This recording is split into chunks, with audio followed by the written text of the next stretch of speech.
Hey, good morning, Metropolis. It's now 5 after the hour of 6 a.m. in the big monster city. Come on! Let's get pumped! I'm not drinking any fucking Merlot! What can I say? The camera loves me. Shall we begin? After you, Junior.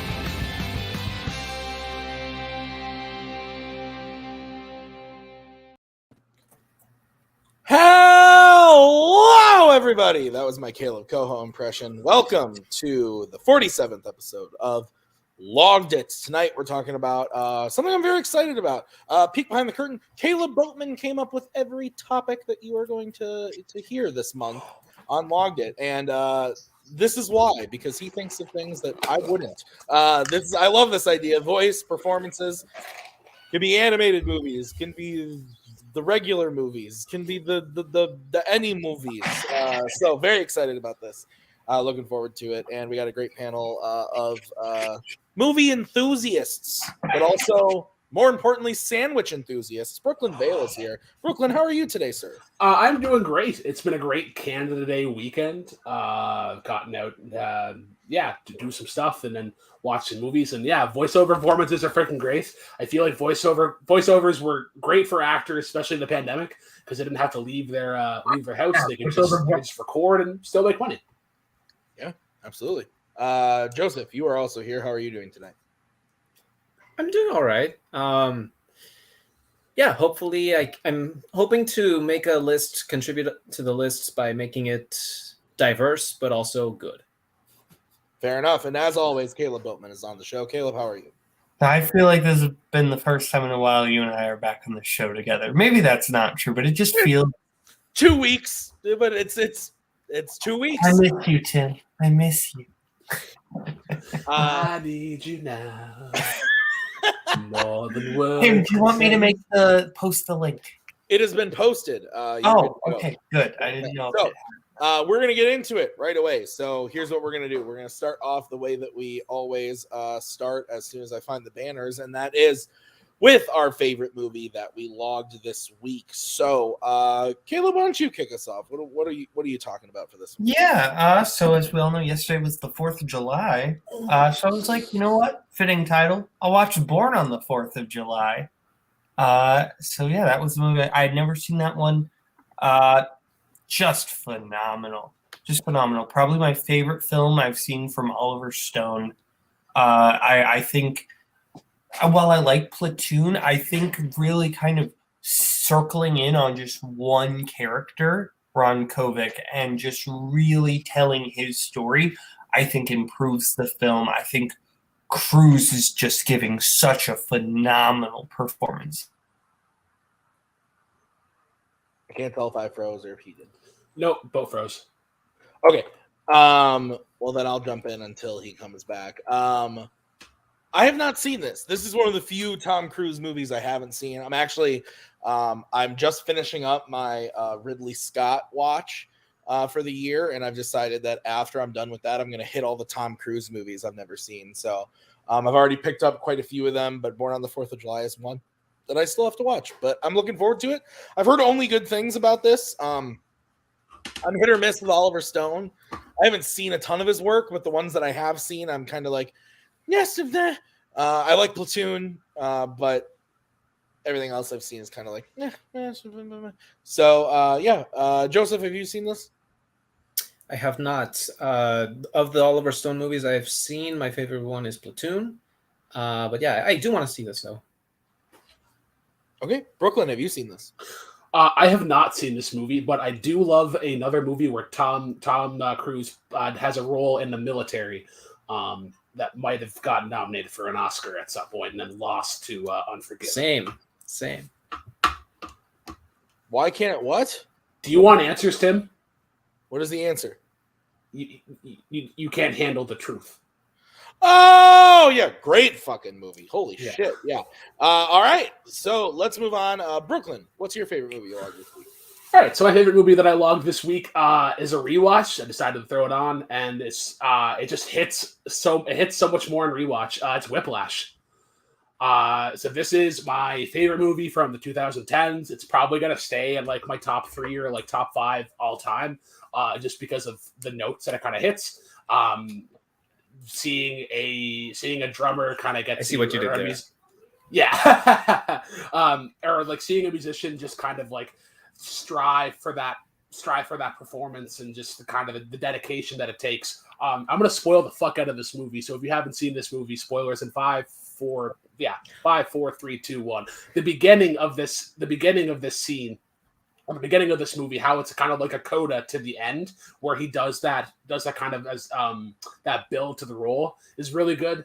I love the scene where it's the 3 of them and they're trying to get that lead part with like the double time jazz, and they're there. Like J.K. Simmons is like, you guys may as well get a coffee, and it's like 5 hours later, and they're still going. All their hands are bloodied, and there's just, you see that level of defeat every single time. I have had bosses similar to J.K. Simmons, not to that level, but kind of share the same ideas. That like the worst thing that you can say is good job, and that you need to give a little bit of that kind of kick in the ass.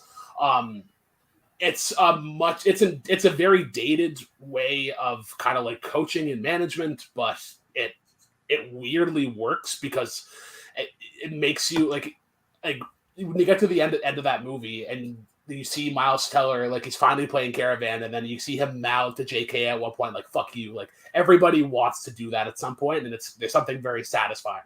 I fucking adore this movie. A great way for, I think, this was Damien Chazelle's, was this his directorial? Second. Yeah, okay. But yeah, still, great fucking movie.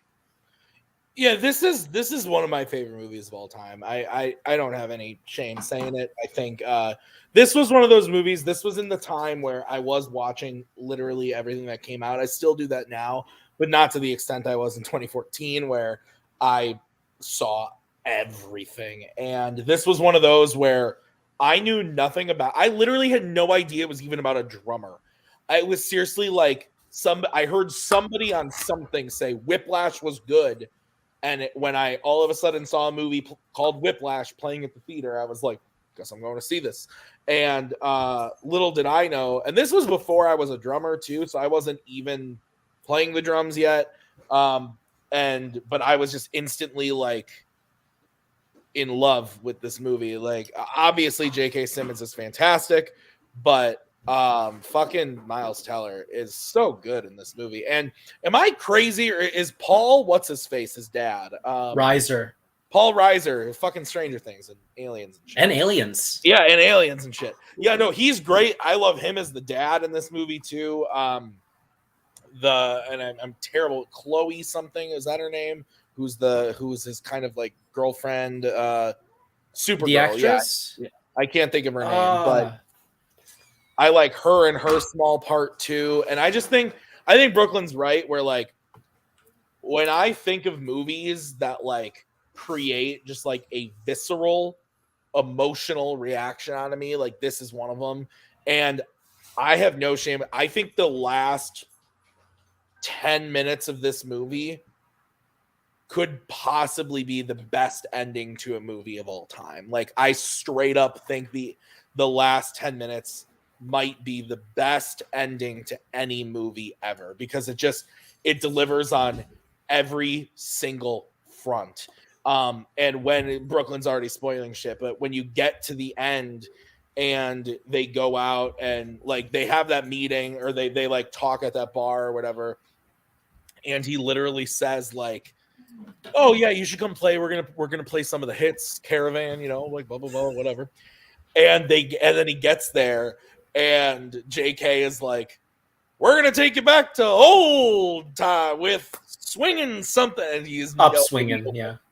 And the look of just like panic, and that moment of like, he walks off the stage, but then he's like, no, fuck you, and gets back on and just destroys. And the moment that really seals the deal here is there's like that moment where JK goes from being absolutely fucking pissed that he's walked back out and doing this to, holy shit, this kid is playing is the best drummer and is playing fucking crazy. And that's why he wins the Oscar. It's not because of him screaming and yelling and throwing shit. It's moments like that where just his face. Oh, if he wins the Oscar for anything, it's the tuning thing. And then especially when he goes back to the other guy and he's like, "Oh, I knew it was you out of tune." Yeah, but it was like it's worse to know that you're not in tune. Yeah. It's just the whole movie is just honestly kind of perfect. And this isn't a shot at Koho, but I would say the majority of casual film people, not necessarily us, but the casual people think that La La Land is the best one. I don't understand like how anybody can watch this movie and then watch La La Land and not think that this is a masterpiece and that La La Land is good. Like, you know what I mean? Like La La Land's not a bad movie, but like this is like on a whole nother level. I agree with Brooklyn. I've been talking way too long. I fucking love this movie. Boatman, before you disappear again, what do you think about Whiplash? Yeah, I just rebooted my Wi-Fi, so hopefully we'll be good. But yeah, I'll just say one quick thing. I love the moment where Fletcher, before he like comes in and yells at everybody before like the big concert, he's talking to the little girl, and it's the most terrifying scene in the movie. Because he's just being super friendly and nice. And he even says, "Oh, when you grow up, you're going to come play for me, right?" And you just feel so much terror because you know if that were to happen, she would get yelled at to the nth degree. So it's just amazing. Well, and even like after he says that to her and he's like all sweet and Andrew Neiman, right? That's Miles Teller's character. Yeah. He's like watching him like, oh man, maybe this guy like has a thing. And then Fletcher bursts through the doors like, all right, dickheads, and like is immediately like back into that other persona. It's so fucking good, man. Joseph, what do you think about this movie? I don't think there's much I can say more after all three of you guys, but that's okay. I do really like this movie. I have only seen it once, but the one time I really liked it. Yeah, I agree that the ending is up there as one of the all-time best endings out there, definitely. And that scene where he says, we're going to take a while, so you might want to get some coffee, or that scene. And then that hellish session happens. I'm like, oh, that's Fucking really bad. Like, geez. Yeah, it's a good movie, though. Really, really good movie. Yeah. All right. Let's move over to Joseph. We'll stick with you. What is your favorite movie along this week? So, I've been watching Best Picture winners for over a decade. And I have had a few movies that I've wanted to see and other movies that I've dreaded watching. So I decided, after hearing terrible things about this one Best Picture winner for over a decade, I will finally watch it. I'm down to my last handful, and I do not want it to be my last movie among the Best Picture watches. So I finally watched Crash. And this movie, I'm glad that people have told me to not expect great things about it, because I do agree it's not a great movie. But for all of its flaws, it does something. It's not my favorite one, spoiler alert. But for all of its flaws, it does some things that I've never seen before. It tells you that racism is bad. And it tells you racism is bad over and over again for like half an hour straight. This is your favorite movie? I said no, it's not my favorite movie. I thought it was. That's why I put it up. I said, spoiler alert, it's not my favorite one. I'm just doing where this is going. All right, go ahead.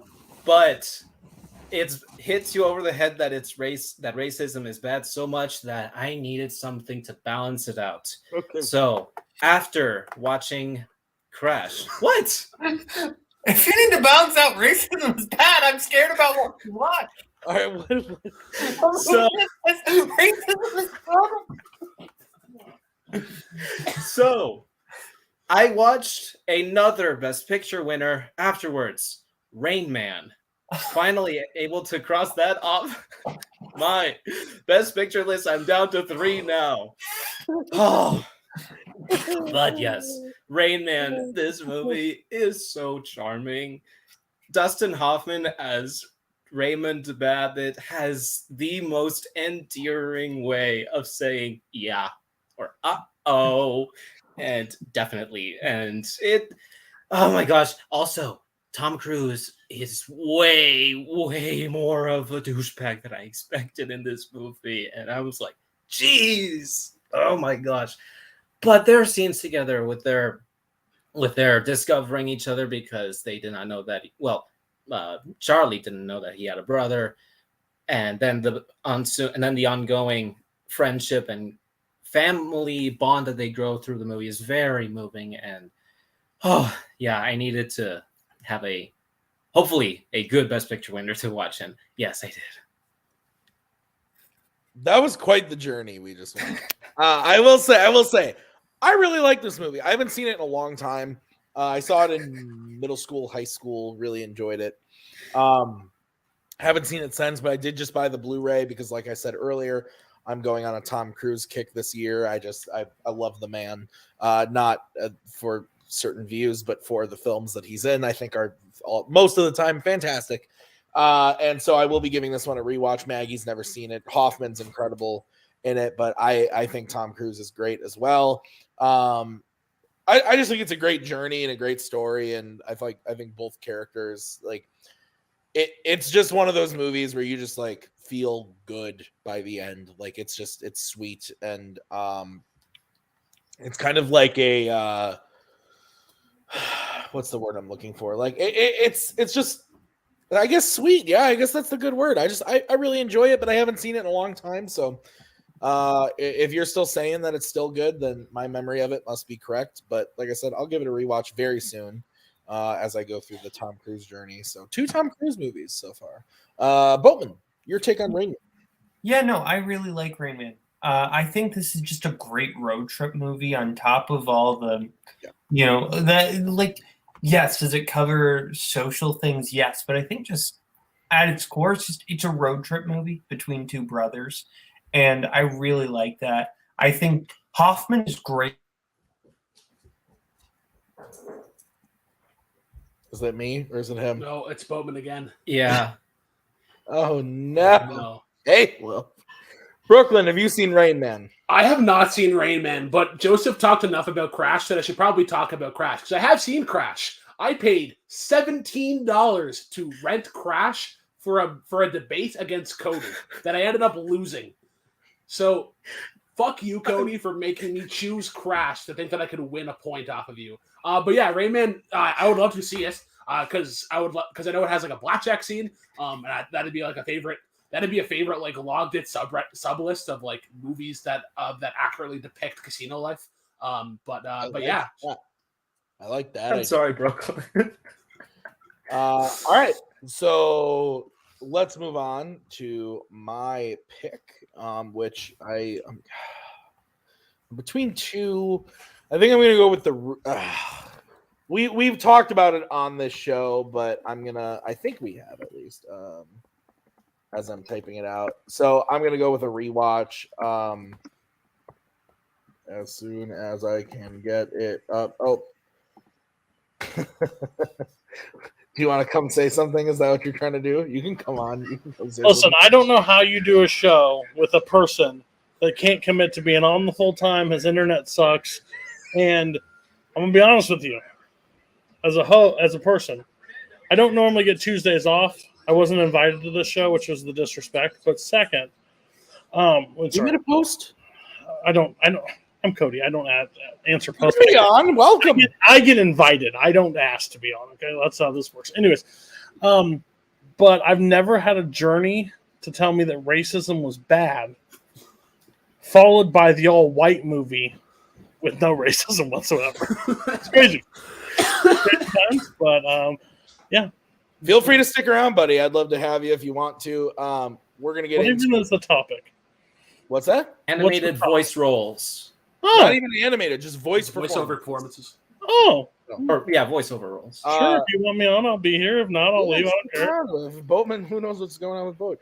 So my favorite movie I logged this week is a rewatch, but it is my favorite film of this year. I showed it to Maggie. She dropped the 5 stars. I basically just wept when that happened. I have decided now that this movie will just make me a blubbery mess every time. I've cried all 3 times I've seen it. I think it's incredible. It's everything, everywhere, all at once. I just think it's just kind of perfect. The first time I saw it, I had a couple minor issues with the movie, and then when I rewatched it, had no issues whatsoever. And come on, Boatman, what are you doing? And then maybe he's frozen again next time. I think that the movie is, if you look at it just purely from a multiversal, like sci-fi-esque movie, it works great. But then it works perfect, honestly. It's what Multiverse of Madness wishes it could be, if we're being completely honest. I would go so far as to say I like this movie more than Spider-Man No Way Home, which is another multiversal movie recently. Like, I think Michelle Yeoh is fantastic. Boatman, come on. Boatman, help me out. Who plays Short Round? Ke Huy Quan. I might be butchering his name. He's so good in this. He's so good in this. And the woman who plays the daughter is fantastic. And that's the thing, is at the end of the day, like I said, the sci-fi stuff, the multiverse stuff is perfect. But then everything else, the relationships, the characters, like the actual like personal journey in this huge scope of a movie is so good. I know I'm not joking when I say that I have been brought to literal tears every time I've watched this movie. I don't want to oversell it, because I know there are people that don't love it and it was overhyped for them. But I've just got to be honest with myself, and there's no other movie this year that has made me feel the things that I have felt watching this movie. And like I said, it's 2 hours and 19 minutes. I think it flies by. It does an excellent job of explaining the rules and the like contingencies of this story and this world and this multiverse. And then just executes them perfectly. But I do think I'm not going to remember his name, but the actor that played Short Round and was in the Goonies and everything, who comes back for this as the husband Waymond, I think he's so good. And if you know me at all, I hate it. I hate it when every time we talk about a movie, we have to say this person should be nominated or this. Like, I fucking hate that. But I am being so serious where if he doesn't get nominated for this, I will be pissed. If Michelle Yeoh isn't nominated for this, I'd be pissed. They're both so excellent. And this is a movie that just like, I genuinely think everybody should see. I think there's something to like here for everybody, whether it's the family drama, the crazy action, the over-the-top adult humor, what have you. I just think the movie, I think it's the perfect movie. I really do. We finished watching it the other day, and I said to Maggie, I was like, I don't know if there's going to be anything that tops this year for me. I don't think it's going to happen. The only thing that could maybe come close is the fact that Scorsese has a new movie coming out this year, but that would be the only thing. Brooklyn, have you gotten a chance to see this? I have not. I'm kicking myself. I was going to go see it in theaters because I had seen reviews from like Koho and Holtzman on Letterboxd, like raving frozen about it. Brooklyn freeze? Nope. Neither of you are frozen on my end. I'm good. Oh, then I'm geeking out. But go ahead. Okay, but no, I really want to see this movie, and I want to, like, as soon as it becomes available for streaming in Canada, I want to watch it. Sorry, then I geeked out there for a sec. Boatman, you have seen this, I know.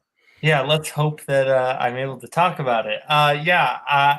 There are so many specific references in this movie to different things, and I love all of them. Like, it's so weird. There are so many weirdly specific references, but even if you don't get the references, this movie is, I really think it's a delight because it does through the multiverse, it's able to basically do like a bunch of different genres, and I think that works really well. Everything that they do is great. I think this movie is awesome. Joseph, have you gotten to see it? I have not seen it yet, but I'm calling it now. You'll be pissed at the Oscar nominations that it will happen next year. Oh, it's not going to happen. But Cody, I don't know. Have you watched this yet? No. So basically, my 2022, like, I wish I could go to the theater as much as I want to, but children suck. Listen, what I want to do is, well, I normally will watch a bunch of 2022s at the end of the year. You know, the hope, the dream, the plan is to maybe the first time I watch this is when I watch the Scorsese film with you, and then we can watch this as well. I've heard great things. Again, this has been hyped to the moon and back. But me and you agree on most things. Like, there's some weird stuff like Terrence Malick and stuff you get up your own ass. But overall, I think this one you may be correct on. Like, I think. I like to assume. So, yeah. That's fair. Yeah, I think you would be into it. Okay, so because my internet is now deciding to be stupid, I'm gonna go next with my next pick for worst. We are moving on to worst, our least favorite movie that we have vlogged this week, and I'm gonna tell you guys a little story here, quick. So, I got this brother-in-law. His name's Robert Parker, and he buys movies on my Vudu. You might have heard this story before. I've talked about it on my worst segment pretty much every time I've been on the show for the last couple months. This movie, though, was not because he was studying for trivia. This was because in some godforsaken chat, am I still there? I feel like I'm losing it. You're slowly declining. No. Slowly declining. You can keep talking, though. There I am. I'm back. Okay. In some godforsaken chat, Robert Parker was told to buy this movie on my Vudu and then watch it, and now it exists on my Vudu. It's called Wolf Cop. I don't know why it's on my Vudu, but Cody's review said something about another competitor and another thing that, yeah, no. So I'm assuming that's why, but I've seen things now that I can't unsee. This might be one of the worst movies I've ever seen in my life. So before I break out again, oof. Brooklyn, have you seen this? No, but I think I know the chat that's being referred to. I believe this is used as a fuck you movie for certain Oscar bets. I only hope that I can get Poggy Beach to that same level. Boatman. No. Okay, Joseph. Joseph, you're muted. Joseph, you're muted. Oh. We'll just yes, I am. Double no. Racism is bad. Cody, yes, it is. Oh yeah. So I was the first one to get this movie. And a movie is actually an insulting word to use for this film. This thing, this side project, this. Honestly, I don't give a lot of half stars. I think you have to royally piss me off to a level that is unforgivable. Chance Ellison is in like the ultimate pits of hell for this choice. Like, I've seen, I think, again, I'm not a movie trivia. I do not need to be corrected in this world. I will let it be known. But there's a movie that came out in 2010 called Wolfman, and I'm pretty sure it had Anthony Hopkins and Benicio del Toro. Is that right? Yes, that's correct. Okay. I have seen people turn into the Wolfman. What I have never seen is what happens to the genitalia of the wolf. Wolf Cop tells you what happens to it. And if you're a male or identify, that is the most painful scene in film history that I have ever seen. I still can't. It is like people are like, it's a B movie, it's fun. This is an F movie, it's an abomination. I'm sorry you had to watch that. But yeah, I'm pretty sure the same punishment happened for me. Yeah, it was a wild time. So yeah, sorry you had to live that. It was not a good time. Brooklyn. And it happens quick. It happens like 18 minutes in. He does the. Oh yeah, and the movie. The best part about the movie, an hour and 18 minutes. So we were in and out, but I still saw 2.5 penis. That's shorter than the apple. Brooklyn, your least favorite you logged this week. All right, so my least favorite movie that I logged this week, it technically went up on rewatch, but it's still my least favorite movie.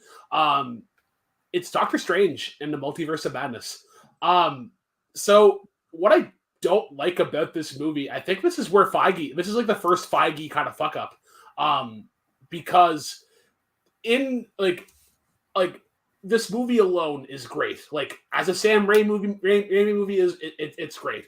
I like the horror elements of this. I think they do a really good job with Scarlet Witch and kind of setting her up. The scene where she's like that opening scene where she's just dreaming about her kids and just wakes up and is like kind of has to go back to her everyday life. That hits home. I know exactly how she feels and it sucks. But yeah, where this movie kind of fails is just like as a pillar of the MCU, and I think there's a lot of like behind the scenes stuff where it doesn't really make sense. Where like this got pushed ahead of Spider-Man No Way Home, so the kind of the setup for America Chavez is kind of screwed up because I think she was supposed to be in Spider-Man No Way Home, and then that's how they get everybody. But then they had to like scrap that, and then Ned has a sling ring or whatever. I just think it's a disservice to her because I think if these movies come out in that order, we don't get the gripe of like, oh, America Chavez didn't really do anything in this movie. And okay, I'm gonna spoil this again. So if you haven't seen it, sorry. I would maybe avoid spoiling this. It's pretty new. Okay, that's fair. Yeah, it's good on its own, but there isn't a ton that really happens. Yeah, I just rewatched this a couple last week, the week before, whenever it dropped on Disney Plus. I disagree with you saying that it's the first big Kevin Feige fuck up only because Disney Plus exists. But in the case of movies, sure. I think a lot of the Disney Plus shows are pretty mid to bad. And I think that this is on the same level of those. I don't think it's a bad movie at all. I quite like it quite a bit. And upon rewatch, I agree with you, Brooklyn. I actually upped it a little bit. When I watched it 5 times opening weekend. So my brain was a little mush from how much I watched it. So giving it some time, watching it at home then was a fun experience. I had a really good time watching it. It's one of those movies, and I said this on this show, I believe. It's the ending of this movie to me is nothing. I'm sorry, I'm a bitch boy, but when I go to my Marvel movie, I want to see people punching each other, and nobody punches anyone in the finale of this movie. It's very sad. I like the emotional beats of the ending of the movie, but I don't love the finale itself. But I think the second act by itself, taking out all of my fanboy bullshit, is really fun. I love the horror vibes. I love Doctor Strange as a character. I think he's great, and I love the Sam Raimi vibe in here. I also love that we now know that the eye in the octopus thing is somebody's eye from the movie. I think that's a pretty fun little added tidbit that I enjoyed. But yeah, I enjoyed it. Anybody that tells me it sucks or they don't like it, yeah, I get it. I understand. But I had a good time. I'm just more excited for Thor. If I'm being completely, I'm so excited for Love and Thunder this week. Yeah. So, Boatman, you've seen this? I think you finally. No, I still haven't. Still haven't? Okay. I still haven't seen it yet. Okay. Joseph, did you see this? Have not seen it either. Cody, you're a big Doctor Strange fan, right? I'll be honest. I'm probably in the community, probably like the first Doctor Strange a lot more than most. I actually really like the character, and everybody's like, he's just Iron Man that can do like mystical things. Well, I fucking like Iron Man, so I'm okay with that.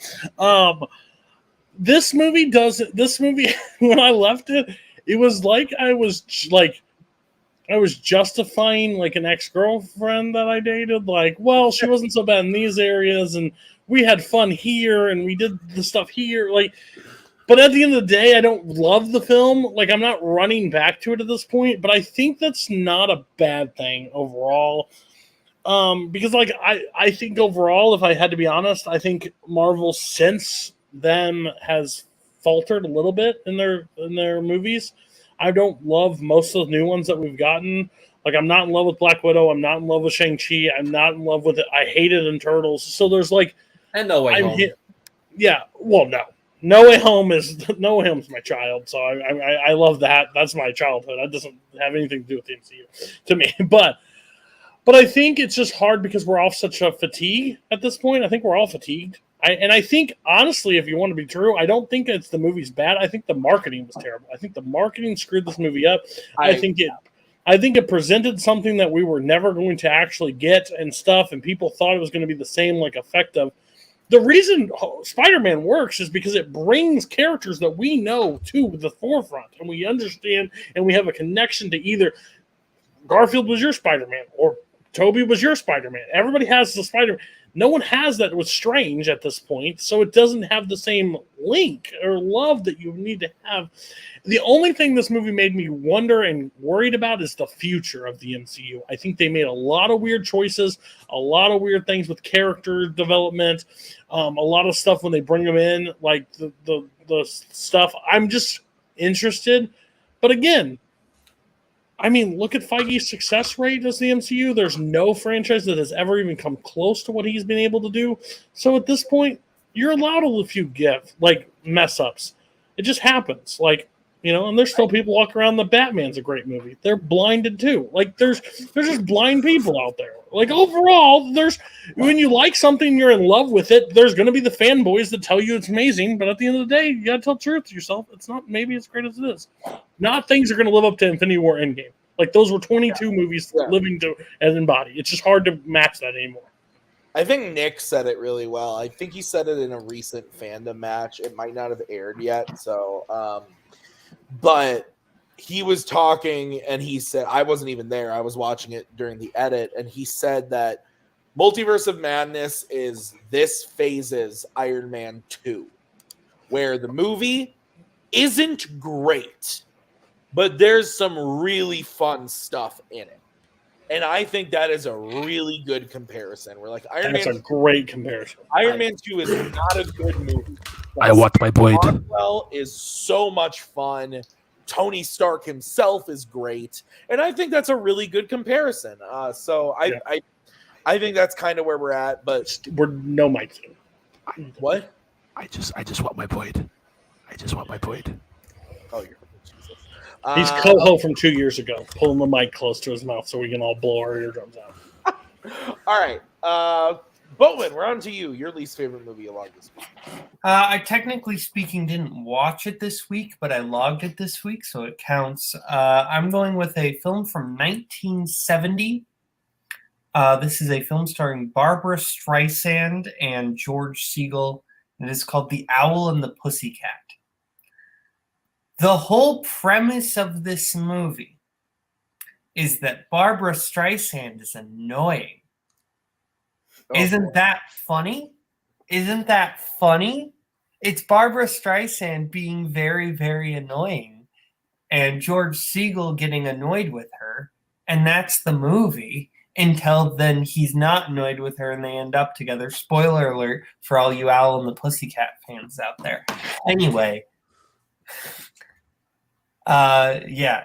No, that was the spoiler. Was the I know. Joseph just still took his things off. So no, he's frozen now. So no.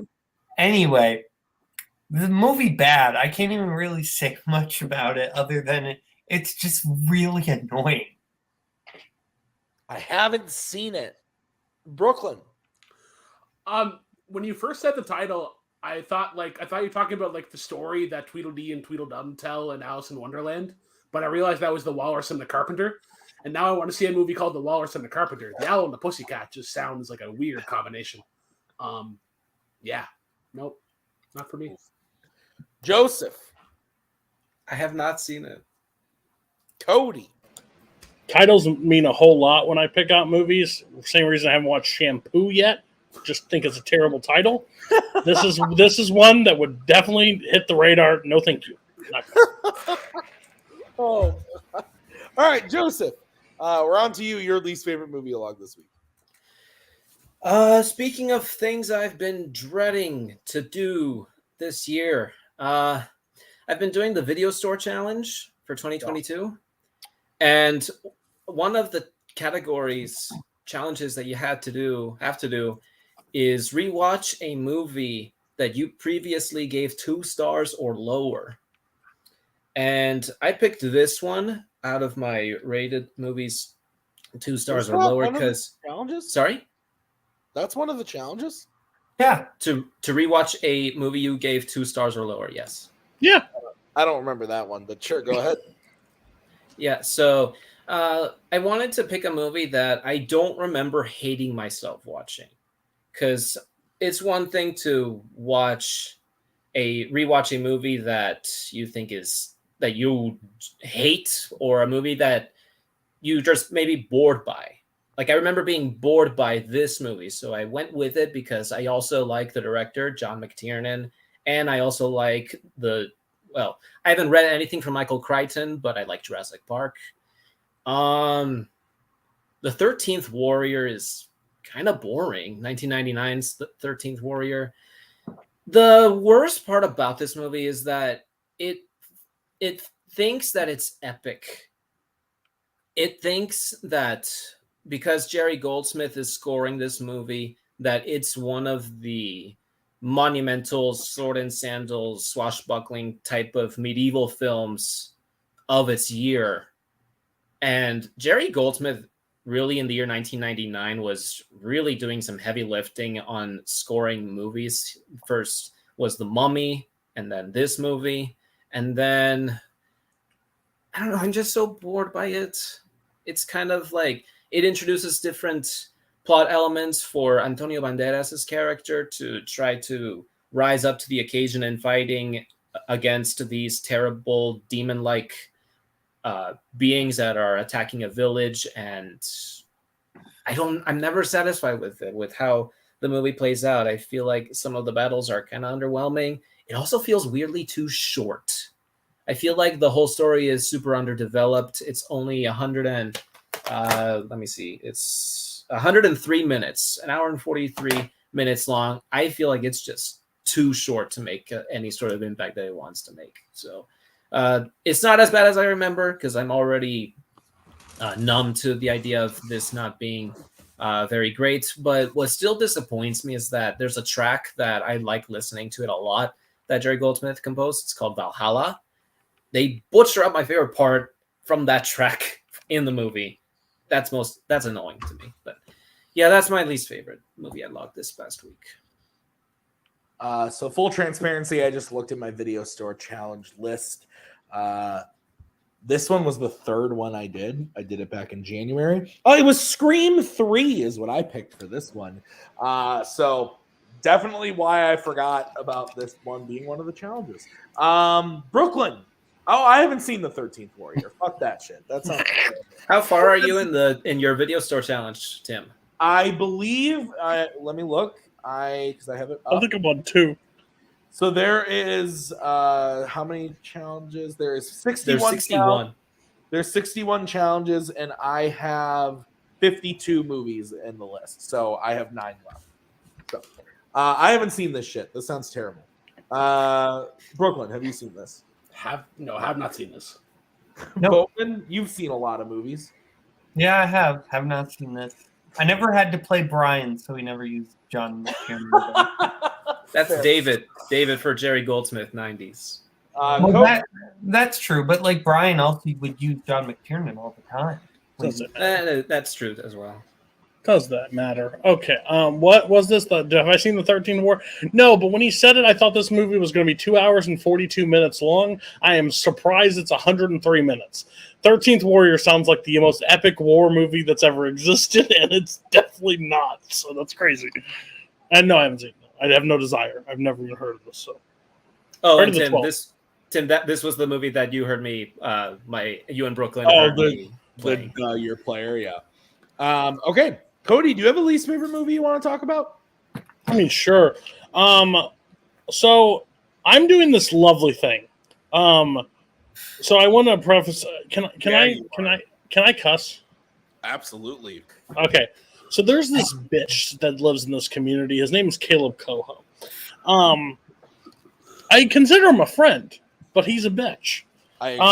So he does this thing where he came out with his fandom rankings. Every fandom movie ranked. He hasn't seen. There's no rhyme, reason, understanding anything of this list. It makes no sense. Not just from like a film like standard, but like how he gets to rank stuff. He has things that he watched when he was probably like 6 years old.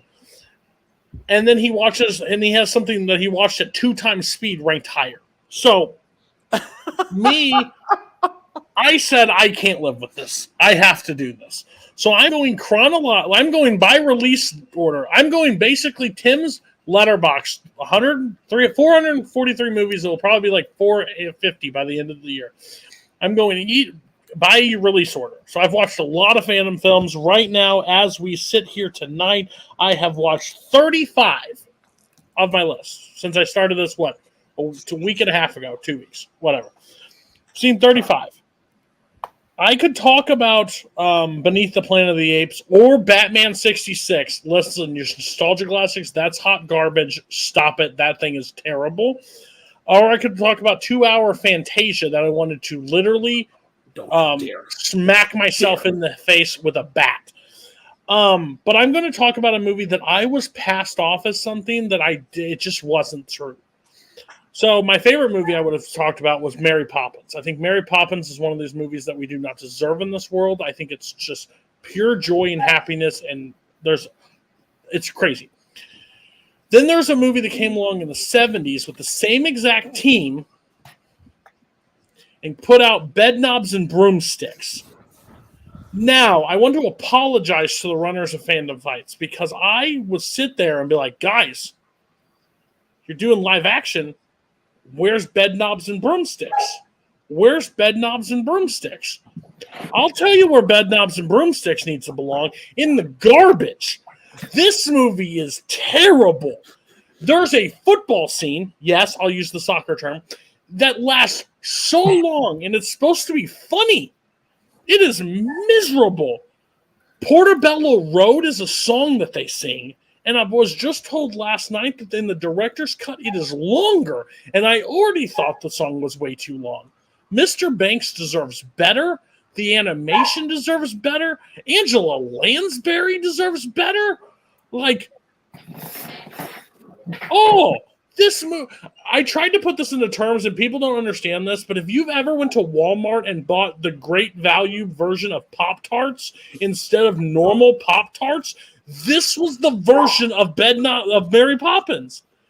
It was stale, no flavor, awful, and you hate your parents after you did it. I think I've watched this movie more times than I watched Mary Poppins when I was younger. And to top it all off, there's Nazis in this. There are Nazis, and they're not Illinois Nazis, and they're not even Raiders of the Lost Ark Nazis. They are just terrible, boring Nazis that don't get to pay for any of their crimes. This movie is terrible, and it's pissed me off. Yeah, it's not good. I think that I have it rated as a 3 right now. I must have been drunk when I watched it. I've only seen it the one time. I think I gave it a 2-star because there's still some a little bit of happiness, but overall, the team that put this together should have known better. My dog's pissed. I do think that some of the visual effects are very good. Not necessarily the animation, but the visual effects with the knights and like the armor and that type of stuff, I think is pretty good. And Angela Lansbury is fantastic. That doesn't mean that like what she's given is great, but I think she's very good. I don't hate this movie the way that Cody clearly does, but I don't like it. But to be fair, I also don't love Mary Poppins because I'm a cold-hearted asshole. And I know that is one of Cody's favorite movies. So it makes sense why you have the same team who makes Mary Poppins make this movie. And it makes sense why Cody doesn't like it. Yes. Sorry, my last thing. 2 things I hate in film. 1, children. Children suck in films, and they should really just stop casting them because these kids are god-awful. Like, there's some good kid actors, but most of the time they're terrible. I have 3 of them. Let me tell you, they're bad. And the second thing is, if I didn't watch this in order and watch Mary Poppins first, this wouldn't be such a kick to the balls that this one is at this point. So I think that's why I'm so angry about it now. What? And also, my case. I cut out when you said what your favorite of the week was. What was it? Mary Poppins. Oh, fair. Okay, great. Okay, Brooklyn, your take on Bed Knobs and Broomsticks. I have not seen this, but I think this belongs in the conversation of greatest VHS covers because you just see them like on the bed and it's like the whole family or whatever. And I think I'm sold on that cover alone, but I'm glad that I haven't watched it for that reason. I like that as a thing, the VHS cover. I'm into that. Boatman. Look, okay. I get why Cody hates it, get why people hate this. I like it. I don't know if that's a legitimate like or it's just Stockholm syndrome with this movie. But I like it. I have a good time with this one. Honestly, it's probably like the exact opposite of Cody. Where Cody loves Mary Poppins so much that he hates that this doesn't live up to it. I love Mary Poppins so much that I'm basically willing to eat the generic brand Pop-Tart. That's fair. Joseph. Have not seen it. All right. Cool. All right. Well, that's going to do it for the beginning of the show. We're going to jump into our meat and potatoes, as Boatman likes to say when I'm not here. I watch the show when you're not here, when I'm not here. So hey. We're going to get into it. It's going to be voice performance. So lots to choose from here. Lots of different things you could go with. We're going to kick it off with Brooklyn and his first pick. Brooklyn. Oh God, is this going to be another South Canada as the villain? And No, but these are movies. So a movie that I love that is in fandom, I think that's in fandom, that nobody talks about or doesn't get talked about enough is Over the Hedge. Over the Hedge is a great fucking movie with an incredible all-star cast. Like, there's not a million, but there's a lot of performances I can go to. Bruce Willis is the main character. Steve Carell plays Hammy the squirrel. He's fucking awesome. Fucking Eugene Levy and Catherine O'Hara play porcupines. Avril Lavigne is in this movie. She plays a possum. But the role that Leslie Feldman, the casting director, nailed to a fucking T is William Shatner plays an opossum, and it's gold.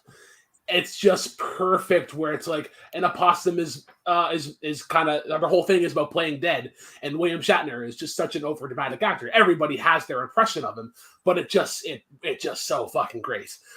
In a movie where it could just be overshadowed by a lot, it works. Like there's that thing where he's causing the distraction where it's like must go toward the light.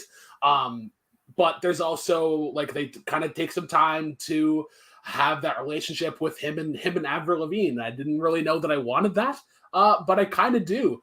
Over the Hedge is a fucking awesome movie, and I don't know why it doesn't. It should be brought up. Like it should be brought up as a great kind of like standalone animated movie. Probably going to be no sequels. But yeah, it's a great cast, but this is like supreme casting. A lot of people really dig this one. This is one of Nick Twohig's favorite DreamWorks movies, which has always baffled me. I love the man, but some of his movie choices, like The Losers being like in his top 3 DC movies, and then Over the Hedge being like a top 5 DreamWorks movie, it blows my mind. I don't hate this. It got me 3 points against Cameron Redshaw to make him answer a final question. So I have to like it a little bit. I still lost the match, but overall, whatever. But there are things I like. William Shatner's a highlight. I don't know. I never. This was me. Like, I should have loved this. I was 11 when this came out. This should have been my bread and butter.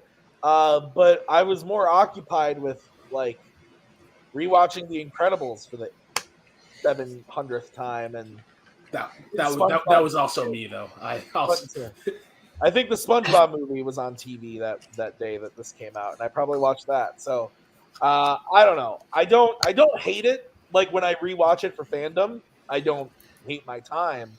But there are definitely like in the whole world of voice performance movies. I don't know. Boatman, you've seen The Works That Dream. Yes, I have. Look, this is one of those movies that I will never begrudge anyone who says they don't like this. I grew up with Over the Hedge. I watch this all the time, and I will always have a soft spot for this movie. Fun fact: my nickname in middle school was Hammy, literally because not even one of the kids, a teacher said, "You remind me of that squirrel from Over the Hedge." And did that teacher not get fired? No, because like I wore it like a freaking badge of honor, and everybody started calling me Hammy in middle school. I can see that. And it wasn't like the face, like just the I was very like an energetic child. So yeah, no, I was Hammy. In terms of William Shatner, I don't know if he's my favorite character from this movie, but it's such like on the nose casting, and it's so funny.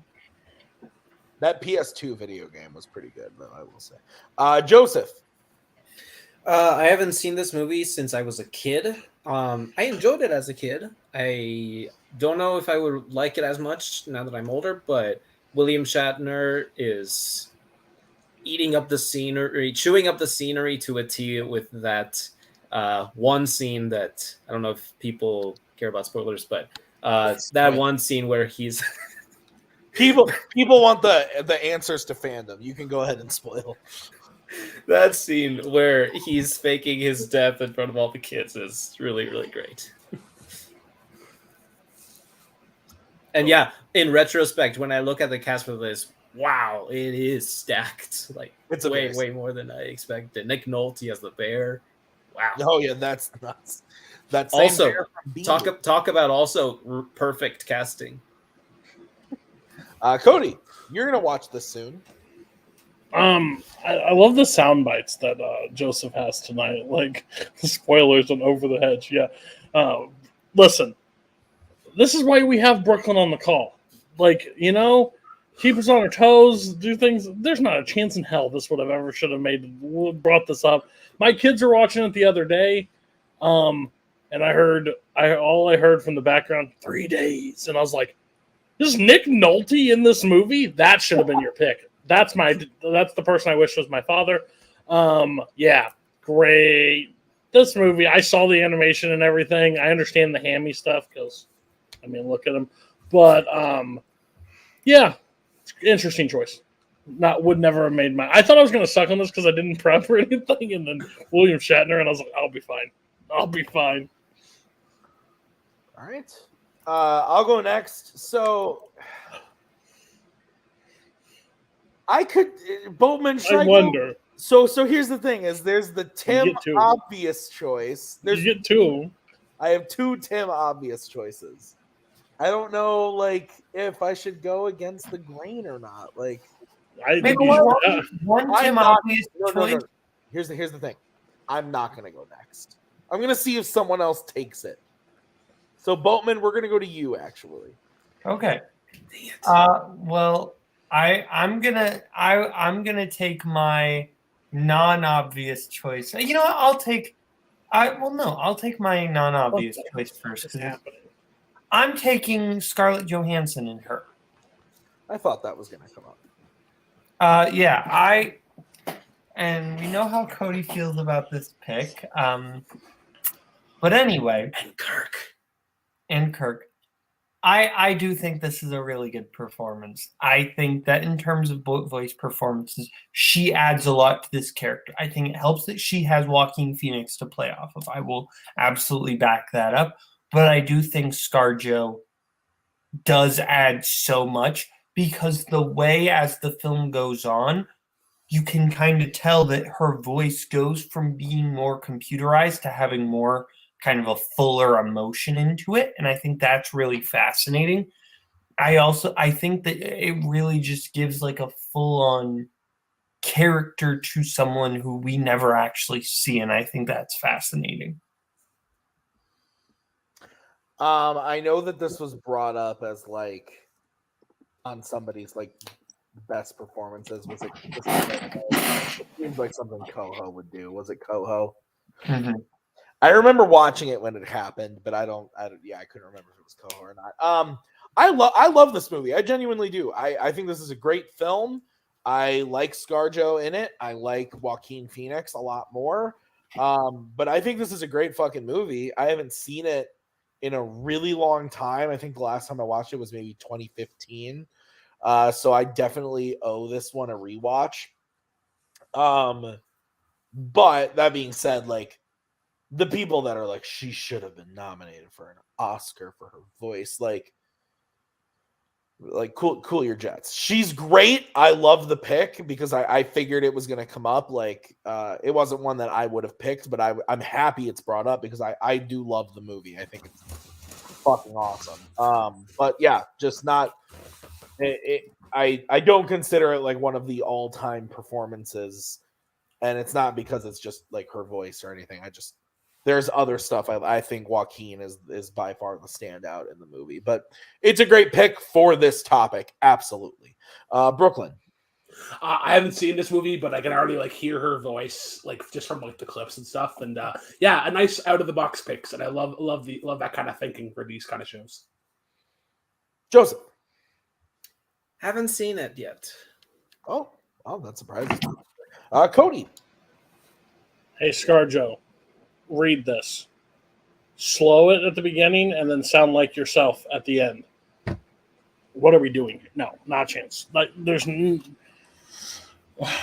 how they're even close. Like, Joaquin Phoenix is the only reason that movie, like, well, he's good catalyst, but you could put anybody in that role to read those lines and do the same performance. No, weird. They're merging into one. Koho and Boatman are merging into one human being. I swear, at some point, it's happening. I had this opinion. You sound surprised when you say that, though. Like they've been the same person for a while. I mean, me and Tim have been best friends for almost 4 years, and we're still different. I think they're a little different, but yeah, no, I hear you. I'm not watching. He's going to start wearing glasses. Go ahead. I'm not watching things on 2 times speed. I'm proud of you, but that's the next. That's true. That's a good job, Boat. All right, let's go to Joseph. What's your first pick?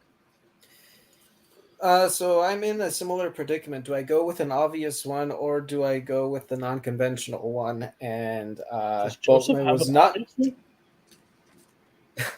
Boatman did not go the way that I was expecting, so that might end up opening the door for me to go with another pick that I kind of want to go. Disney villains can be very, very memorable. And one of the most memorable ones for me, anyway, as in any Disney movie, is Ursula. Pat Carroll from The Little Mermaid is my pick for this one. She has this really great blend of being seductive, but also sounding like such an old and vengeful hag. And the song, of course, the Poor Unfortunate Souls is great. I don't know if she sang that, but anyway, she's really, really great. One of the best Disney villains, and Pat Carroll does a great job. Cody, what's your take? This is one I thought about. Instantly thought about. I think some of the best voiceovers in voice characters or performances is in Disney movies, especially of the villains, and especially of that run from '89 to into the '90s. I think they're fantastic. I think I think she scared the shit out of me when I was a kid. I had two older sisters. They loved Little Mermaid. We watched it all the time. I think that movie is I still think this movie, it doesn't give a good message, but overall, that movie does not get enough credit for what it deserves. I think the character actor, like the voice acting in that movie is insane. And it's mainly, she's one of the best parts of it, because when she does those, like, gravel, like, you hear just in her voice where she's like, it's great. Her song is fantastic. And then, like, body language. But, like, she's like, and then she, like, she gets you, like, she can act sweet. It's kind of like, back to like Snow White when the evil witch, like those different contrasts, like all in one character. I think she's fantastic. It's what I thought about for bringing it up. Good choice. I've never been the biggest Little Mermaid fan. I love Ursula. I think she's a fantastic villain, but like Cody alluded to, I don't love the messages the movie gives. I just, I don't know. I've never connected with it. My sisters growing up, I also, like Cody, have older sisters. I have 3 older sisters that all loved this shit. And I was always like, guys, Beauty and the Beast is far superior. What do you do? I will agree with that. Yes. I'm always a Beauty and the Beast, Aladdin, Lion King type of guy over the Little Mermaid. And I've never loved it, but she's fantastic. The villain is, I think Ursula is by far the best part of the movie, and I think Pat Carroll does a lot to make that work. So yeah, Brooklyn. Yeah, I agree with you guys that Ursula is the best part of this.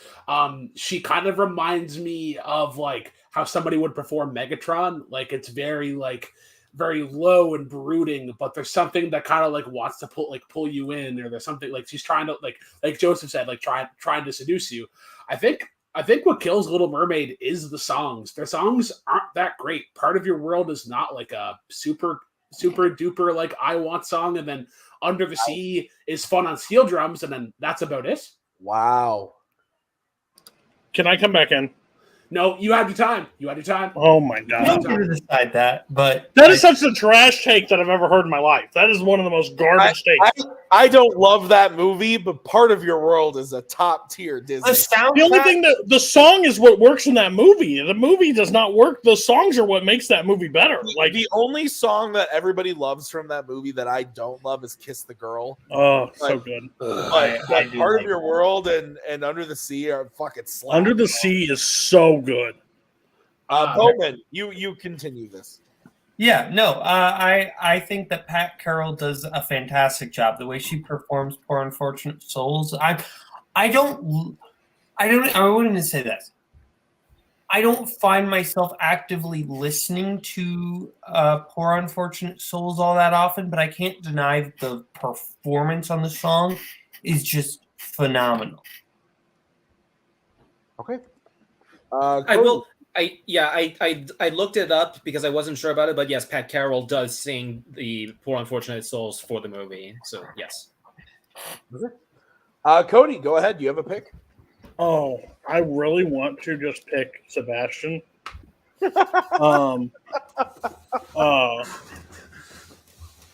Just so I can talk about his films. But I mean, I don't know what you guys are battling through. You're like, oh, the obvious one. I'm going to pick mine right out of the gate. I'm doing Jeremy Irons as Scar in Lion King. I don't feel like there has been I stand by it. I think he's the best villain in Disney movies. I know there's questionable ones, like some could put in the same level, but he overall is a villain. The way he talks calmly to people, to where he raises his voice, like how he's so precise with everything he does. Sings 7/8 of Be Prepared. He strains his voice at the end, and somebody else has to come in and pick the last line of Be Prepared up at the very end. But he does Be Prepared so well. It's one of my favorite Disney songs of all time. And then on top of that, just like to kill him, like those little things. My favorite part of his entire performance is when Simba returns to Pride Rock, and he's like, no, it was like when he's backed into a corner, but like he's making Simba like question everything. they'll know the truth about you, blah, blah, blah, and he gets backed off into the end. It's just it's so good. Like, he's fantastic. His performance, he's so menacing. He didn't really scare me as a child because I really like Scar. Like, I understand he gets pushed to the side for this little bratty kid at the end, and like, well, yeah, he probably should lead, but turns out it's a bad idea. But Jeremy Irons and Scar, fantastic. I don't know. I think Chiwetel Ejiofor might have done it better. No, I'm just kidding. You want to end our friendship right now? That's good. Yeah. No, I agree with everything you said. I think Be Prepared is top tier Disney villain song. Jeremy Irons is so good. Just, you're right, the way that he is like eerily creepy, but also like super like inviting, kind of in like a weird way in his voice, like, and just the way that like he performs it. It's just, you don't get vocal performances the way that we did in like the 90s, like where he's so over dramatic, but it works so well. Like when he goes to Mufasa and to Zazu, and he's like, Simba and Nala, they're at the, and he's like hyperventilating. It's like so over the top, but it works so well because Irons is just, he's so good at selling it. Yeah, I mean, this is obvious for you, but it's a great fucking choice. So yeah, Brooklyn. Now, if you want to talk about a movie with incredible music, we are here with The Lion King. Be prepared. Just can't wait to be king. Fucking either version of The Circle of Life or Can You Feel the Love Tonight? Yeah, it's great. I love the kind of timid shyness that he gives at the start. And then, I mean, everybody can kind of hear it, like, long live the king. And then, yeah, Cody has trauma and he gets sad. Boatman. Yeah, no, like I think that just like you can hear the absolute disgust in his voice for just everyone. He just has contempt for I mean, the way he delivers the line, I'm surrounded by idiots. Like, you feel that. Like, that's Cody's MO. That's just Cody. Joseph.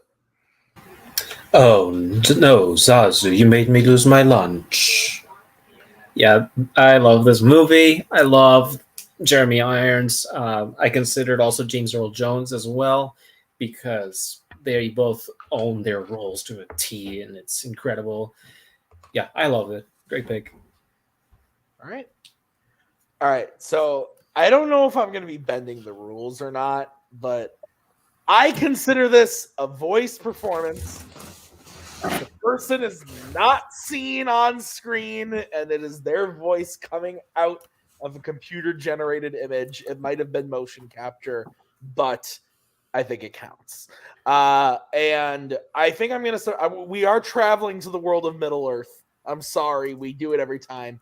But I think I'm going to shock some people in that I'm going with Andy Serkis as Gollum, and I think his best performance as that character is actually in The Hobbit and Unexpected Journey.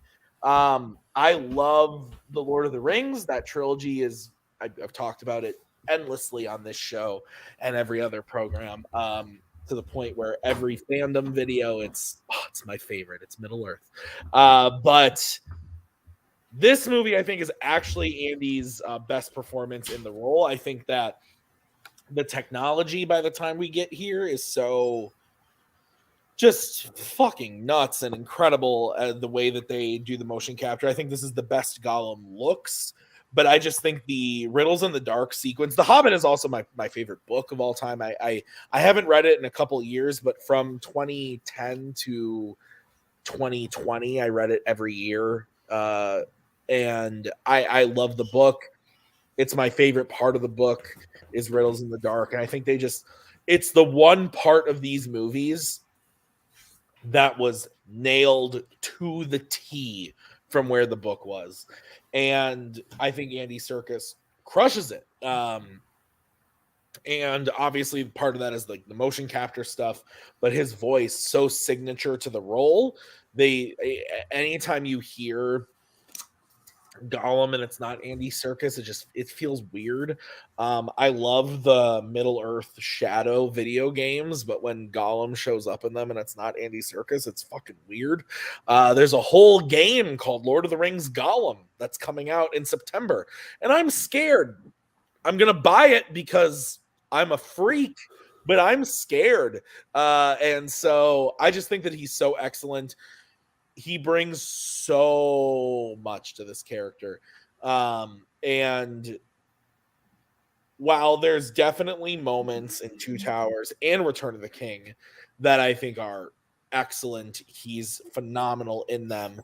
For some reason, I've just always attached myself to this Riddles in the Dark scene.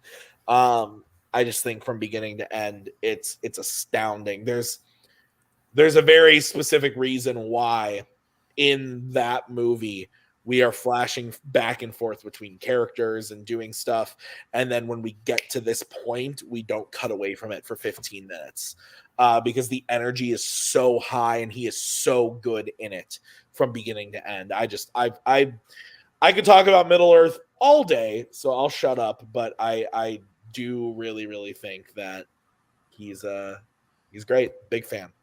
Okay, Brooklyn. Yeah, when you mentioned this character, I thought you were gonna go with the Two Towers because I think he's fucking legit in that like that scene where he's just looking at himself in water. It's when we call him and Smeagol. I've only seen bits and pieces of Hobbit: Unexpected Journey, but you were talking about games, and then I was like, oh yeah, Elden Ring came out this year. But it's kind of sad that Gollum doesn't appear in that game at all. And then my question for Tim. How is Elden Ring as a game? Haven't started it. I bought it 2 months ago and I haven't played it. So I got to beat Lego Star Wars first. Fair enough. That have a fun time with that. That is how the story ends. Very hard collectathon. Yeah, I do know how it ends. I'm in the middle of episode 5 right now and I'm having a blast. Boatman, an unexpected journey. Yeah, I mean, I get it. I think that I would probably personally go like Two Towers. That's fair. If I'm, but I get it. I think honestly, it's more about the lack of like Gollum in this one. Like he's in it, but he's not. Whereas he's in so much the Two Towers. But it's a phenomenal performance. Joseph. Great performance. Not what I was expecting. Not what I thought of originally when we thought of voice performances. Yeah. I was only thinking of animation. But I can't deny that Andy Serkis kills this role. It's great. And yeah, I read the book. I did not read the Lord of the Rings books before I watched the movies. I did for The Hobbit when it was being released. And yes, that scene lives up to it. It is chef's kiss. Cody. If he loses, we eat the Baggins whole. I think it's great. I'm on the record. I think I like the first two of the Hobbit movies a lot. I really do. I have so much fun going back to the world. I like Unexpected Journey a lot, and I like Desolation Smog more than most. That's what I'm really excited about. Like when I get to that part of fandom, that's why I started with this order because I get like the really good stuff at the end. Like I'm really pumped for that. But like this, yes, I'm pumped to watch Morbius with you. But anyways, Andy Serkis in this role, I Two Towers are my favorite, but I agree with you. I really like this part. I think honestly is the Riddles in the Dark is like top 5 scene from Middle Earth for me. I love that scene. I have a lot of fun with it when it happens. Just like figuring it out and like not.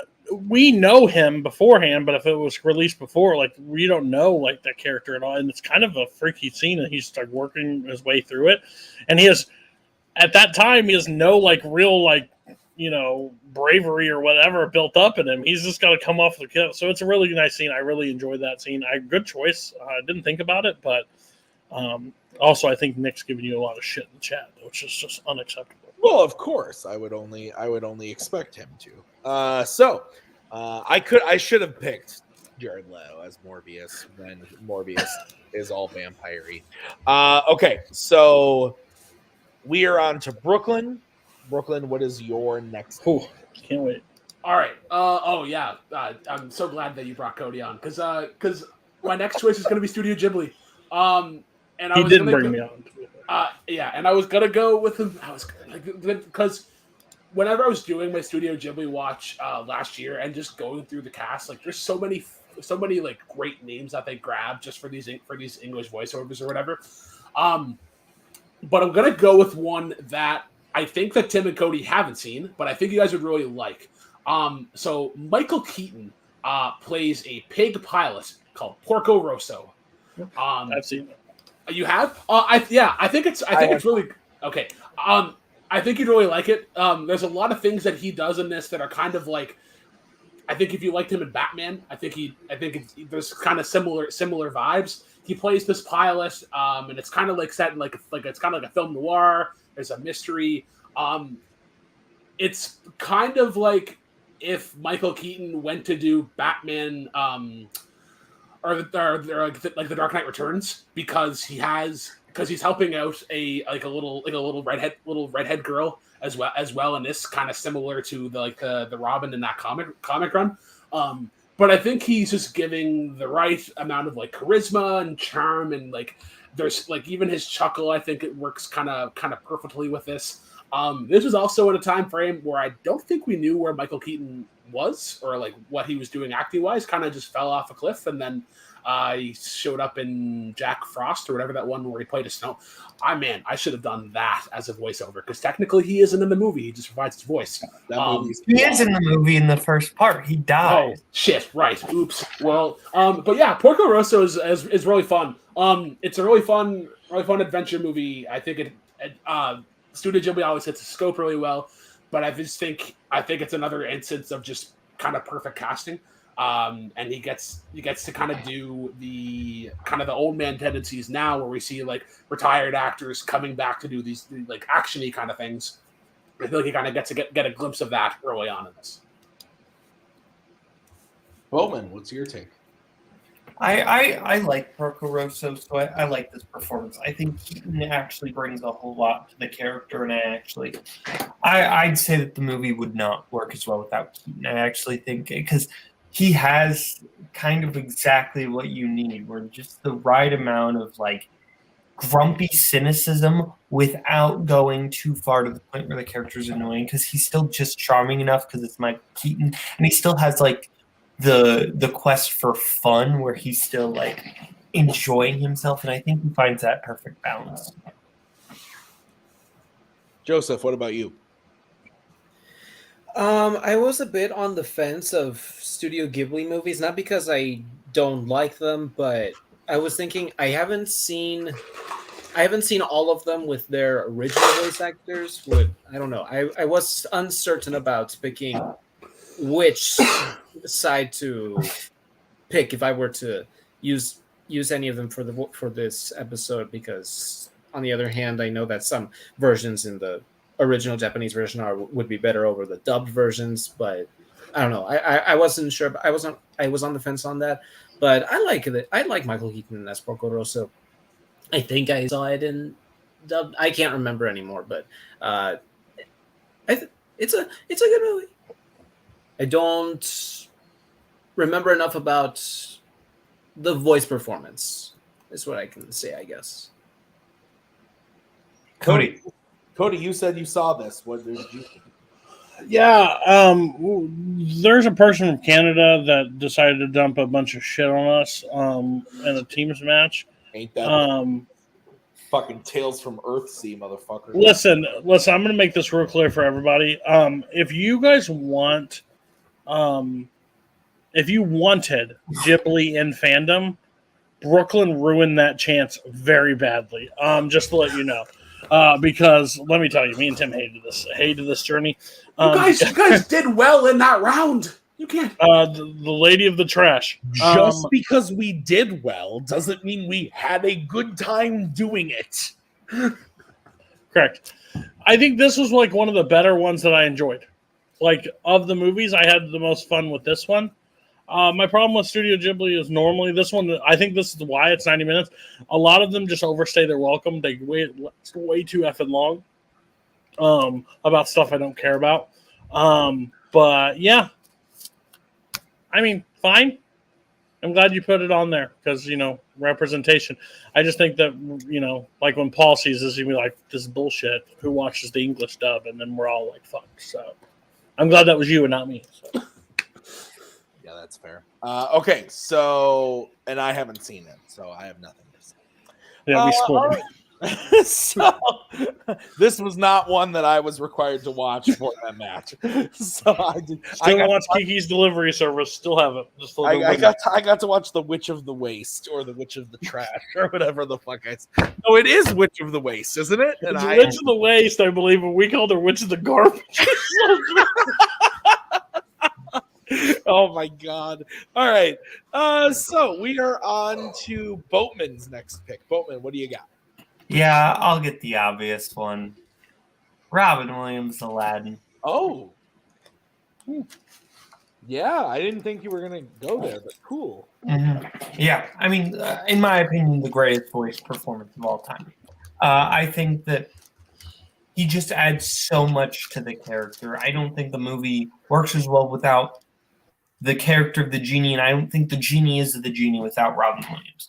Just the way the improvisations, the manic energy, the different voice performance, or the different voices that he's doing. It's just he is this movie. Like Robin Williams in Aladdin, just anytime the genie's on screen, it's just wow. I love it. I love all the references. I love how he's doing like Peter Lorre, even though it's like a kid's movie. No kid in the 90s was going to know who Peter Lorre was. But like that's such a great reference. I love it. Fabulous, Harry. I love the feathers. Yeah, no, perfect. I honestly wouldn't have brought this up. Not because it's bad, because we talk about it all the time, but I think it obviously deserves a place on this list. So thank you for bringing it up, Boatman. There are just so many iconic moments and lines, and it only gets better with age. And I don't necessarily mean age like time. I mean age like us. Like as I get older, more of the jokes like hit in different ways. Like I didn't understand the Jack Nicholson joke when I was a kid. And then all of a sudden I watched it in 2018 for FANDOM and laughed my fucking ass off. So it's a fantastic movie. It's a great performance. It's top tier Disney. The fact that it even exists is a gift. Return of Jafar, you should be disappointed. But Aladdin, King of Thieves, thank you for bringing him back. But this movie is epic, and he's great. He's great in everything, but there's not much to say. Brooklyn?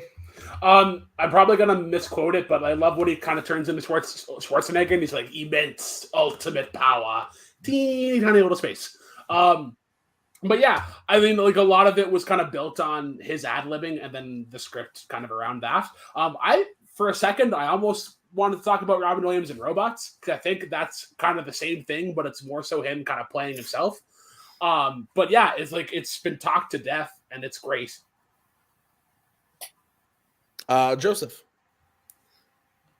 I'm afraid I'm going to misquote it too, but there's the one part where he makes the... Oh, okay, here it is.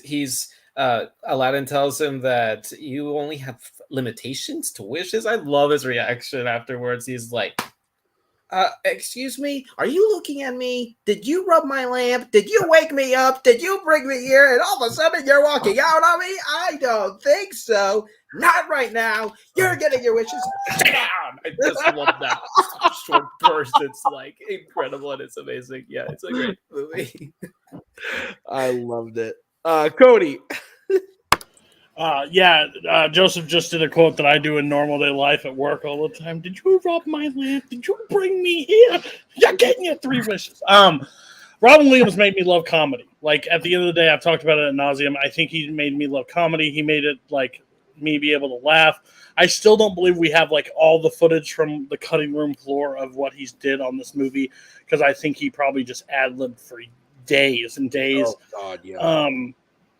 it's just fantastic. His performance. I wasn't going to bring him up just because of like, if I had to pick like the number one voice actor of all time, it's probably him in this movie for me, because he is basically 17 characters in one person. He does so many times. Like when he does the Jack Nicholson, he's like, "You're kid, hey kid." Like those moments, like when he does it, it's great. It's just those funny things. Like, yeah, but I can't deny it. If you're gonna bring him up, like, yeah, do justice. And he's just insane. And if people don't stop shooting off fireworks near my house, I'm gonna lose it.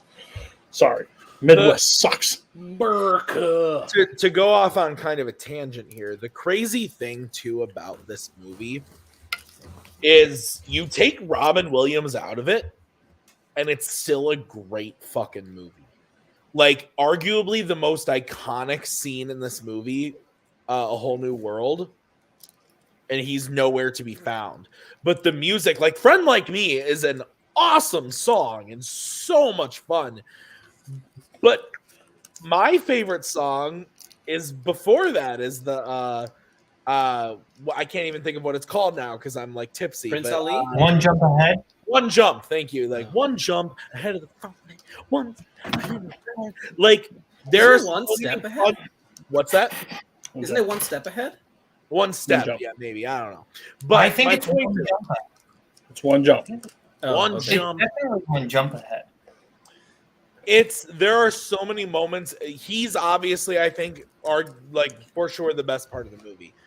But my point being, the movie is just so good that even if you take him out of it, there are so many moments in this movie that I still love, and I think that's a testament to Disney and what they did for My bad. these movies in the 90s with Beauty and the Beast, this Lion King, Hercules, Hunchback. Like they fucking crushed it from on and on again. It's Not Tarzan.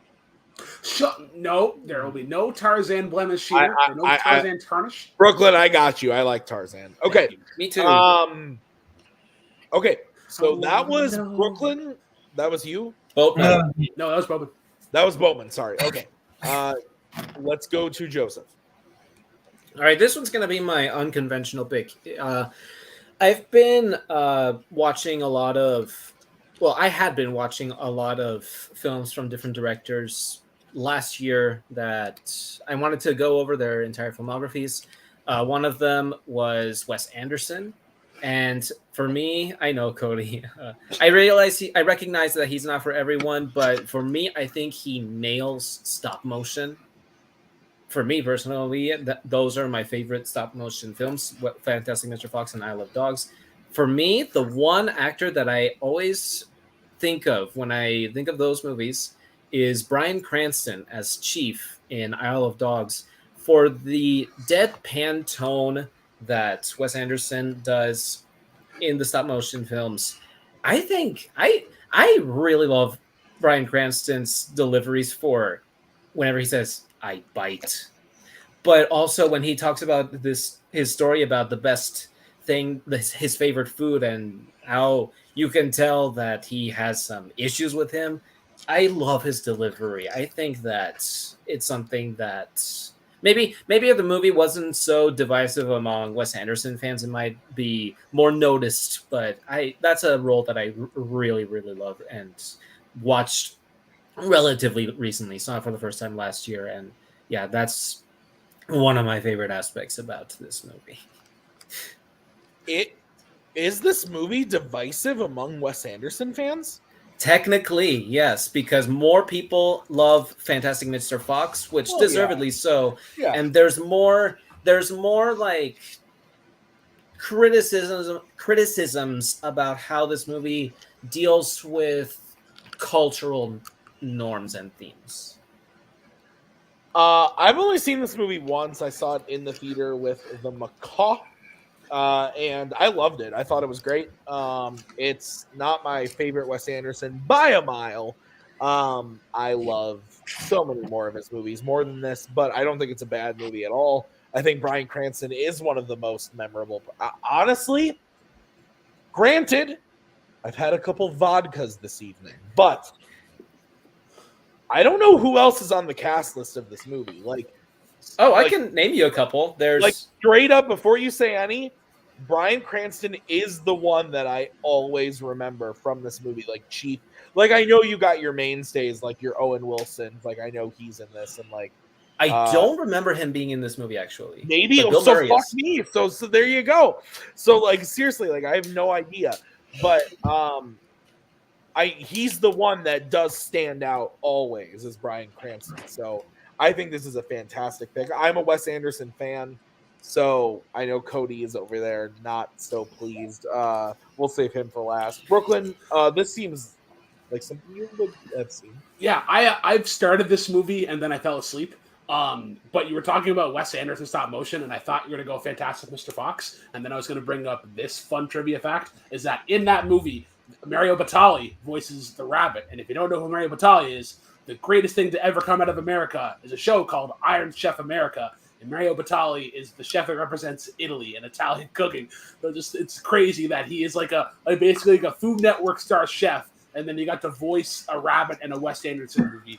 Because just he has so much charisma and charm. But yeah, Bryan Cranston can't really do a whole lot wrong. I know that he went under like a whole different like pseudonym, doing some like anime voice work, which is great. But yeah, no, Isle of Dogs is definitely up my alley, but I need to finish it. But Also, real quickly, also in the movie, Scarlett Johansson, the aforementioned another movie, another choice from today. Yeah, I like Isle of Dogs. I liked it more on rewatch when I rewatched it recently. I think that, Cranston is probably the best performance in this movie.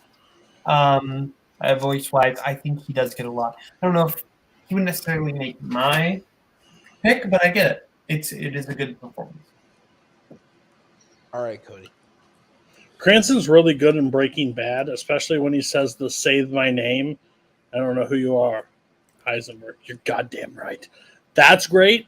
And then he also does a great line when he does, I am the danger. I'm the one who knocks. Like, that is really good. But this movie, meh. Cats suck. Okay.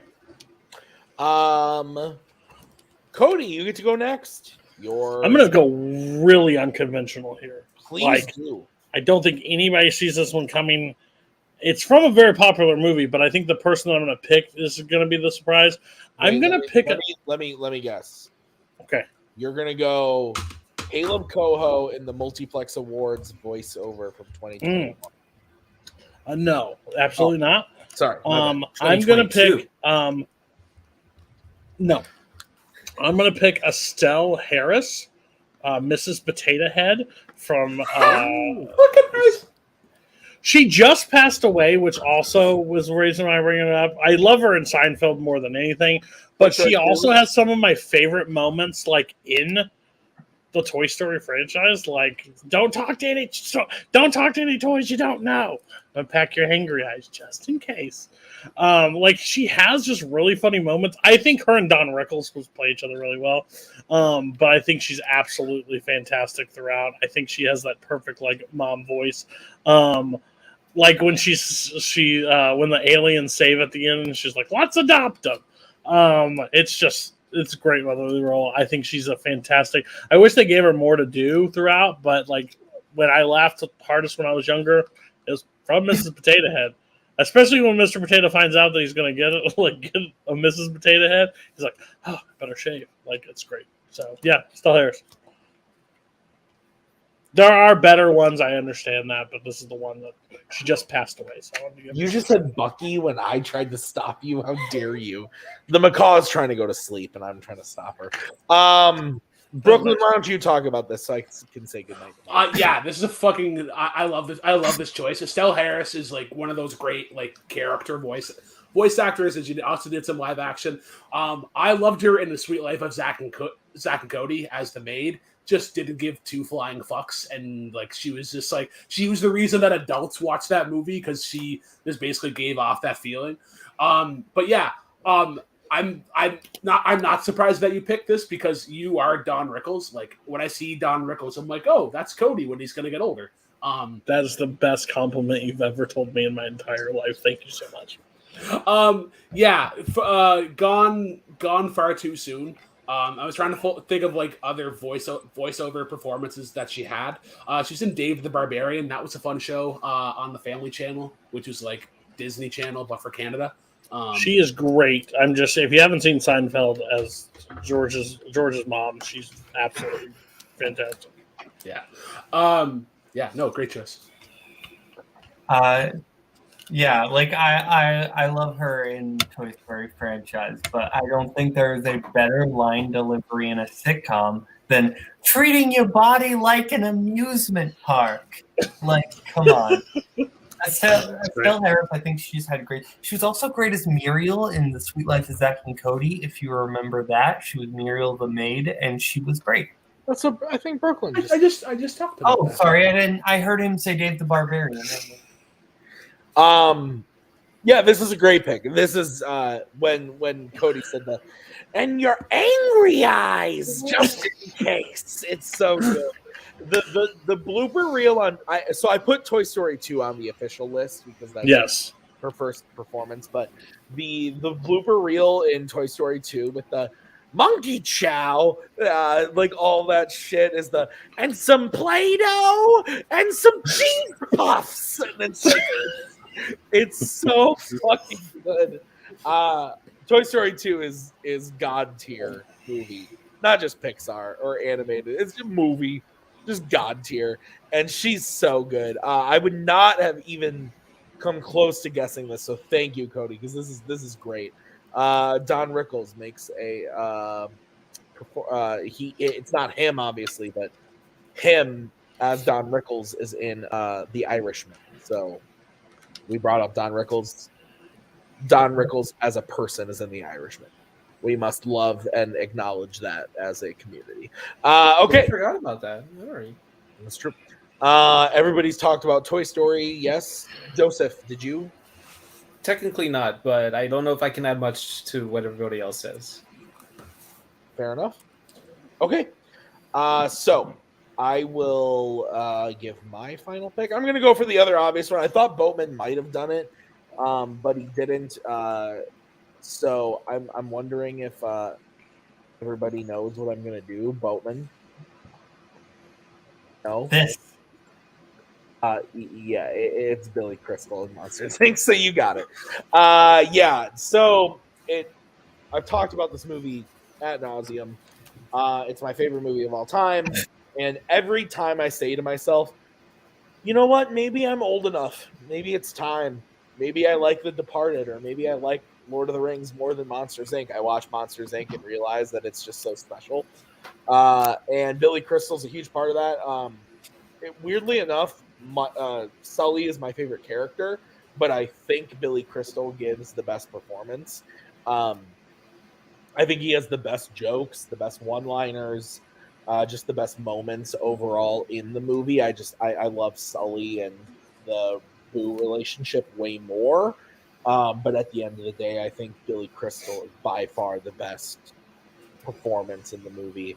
And it's weird. It's like there are certain times where there are characters in animated movies where you can kind of see the actor in the character, despite the fact that you know that like they're not modeled after them or anything. But there are just things that Mike does that remind me of Billy Crystal. Like at the end when he swallows the microphone and he like holds his chest before he burps and he does like the 1 second. It just feels so Billy Crystal, even though he's not saying a fucking word.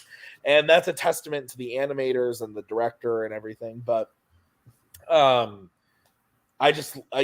so many Billy Crystal moments that are so good in this. And honestly, it carries over into Monsters University, where he gets more of the spotlight in that movie. I think he's really great in that too. And even the sequel show on Disney Plus, Monsters at Work, I think Billy Crystal is really good in that as well. So just him as Mike, it's one of the best voice performances in my opinion. He brings so much to the character. Brooklyn, what do you think about this one? Put the thing back where it came from, or so help me. Yeah. What? No, that's the name of our new stage show. Yeah. Pull that thing back where it came from, or so help me. But yeah, My mother's in the audience tonight. My mom. Yeah, no, it's great. Another person that's in this movie, the person who plays Billy Crystal's love interest, Jennifer Tilly. Yeah. And if you know Jennifer Tilly outside of movies, she is one of the worst poker cash players ever. Like, she's lost a lot of money playing poker. But yeah, Billy Crystal is awesome in this. Kind of his relationship with each character. Like, when you were talking about him, all I could think of when he meets Roz. Yeah. Wow, the old lady, like, oh, Roz, my beautiful garden snake. Yeah, just how he kind of like charms her with that, and then there's definitely some Billy Crystal isms, kind of like the fear and panic that Mike has, especially when they're leaving the name of that fucking restaurant, and then they see Harryhausen's, yes. But it's impossible to get a reservation there. Sorry, I need to stop myself. Oh, it's okay. Oh, also, I would love to. We were talking about Monsters University, and I would love to have Corey on here at some point, because he prefers Monsters University over Monsters Inc. And I've wanted to have like you and him on a call someday so that you can have that discussion. But yeah, you can already have that with Koho. Well. Monsters University, great fucking movie, so I don't blame anybody. But Monsters Inc. is better. Boatman. Yeah, I love one of my all-time favorite moments is Randall and Mike, with Mike backed up against the wall, and Randall is like, the stair floor will be painted empty. The stair floor will be empty. You little cretin. It's cretin, not cretin. If you're going to insult me, at least do it properly. Yeah. I love that. I love that line so much. If you're going to, I feel like, honestly, that's me and Cody. If you're going to, like, Cody in, like, a Warzone meeting, I'm just like, okay, if you're going to insult me, at least do it properly. And then Cody slaps me again. Not literally, but yeah. Okay. Joseph. I love the dodgeball line. I can't quote it at the moment, but at the end, that flew over my head as a kid, because I love sports. Dodgeball was always one of my favorites. Of course, I was the ball. Thank you. Yes. It's weird to me how much exactly what Tim was saying about how it's perfect for Billy Crystal, even though you don't see him. And after seeing When Harry Met Sally for the first time this year, it's definitely creepy, almost to a point, but it's so much fun. The put that thing back where it came from, or so help me, is also a lot of fun in Spanish, because I watched this a lot in Spanish because I lived in Mexico. It's hold on, give me a second. It's pon esa cosa horrorosa y yo verás, and it's like it translates literally to put that horrible thing back where it came from, or you'll see.